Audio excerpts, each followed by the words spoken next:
Good afternoon. This is Cameron with Mission Roofing. I'm at 2995 Dogwood Creek in Duluth, Georgia. It is Tuesday, July 7th of 2026, and I'll be doing your digital rooftop diagnostic. Essentially just bringing you up on the roof with me, showing you everything I found from that storm, July 4th. Let's go ahead and start here in the back. So first, I marked up the majority of these box vents. And also this metal HVAC stack. You can see several dents and dings of hail along the top of this. Hail came down, beat it up pretty bad, as well as several dents and dings along this box vent. Signs of hail, you can see this one too, as well as those two. And then over in the back, I went ahead and chalked out what's called a 10 by 10 test square for hail, just to see how many hail indentions I could find. I found 10 plus on the back. I'll get to that later and more in depth. But right here, we've got these Windcrete shingles, about around 15 in the back.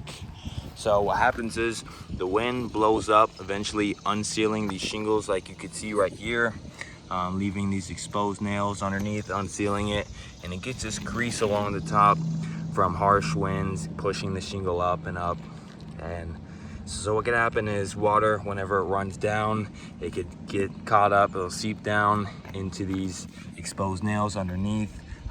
Also this crack right here, because that material underneath is not waterproof, not meant to have that much water traveling through it. So eventually you'll have a leak on the ceiling. It'll go all the way down to that wooden OSB board that holds all these shingles and felt on the roof, eventually causing a leak, long story short. Now, this hail over here, I went ahead and marked out another 10 by 10 on the front this time.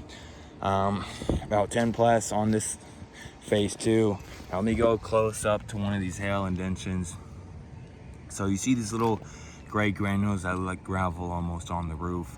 These are the main shield and protectant for the roof, for the shingle. What happens is when hail comes down, it knocks these off, dispersing these shingles, leaving this black asphalt layer exposed. Now, what can happen is UV rays, like I know it's really hot right now, the sun's out a bunch, rain, or water from rain will pocket in here, eventually eroding that down to that wooden OSB, eventually causing a leak. Now, you've got widespread hail damage all over, some wind damage in the back, so roof definitely was affected by that storm. So I'm gonna get down and get a game plan together.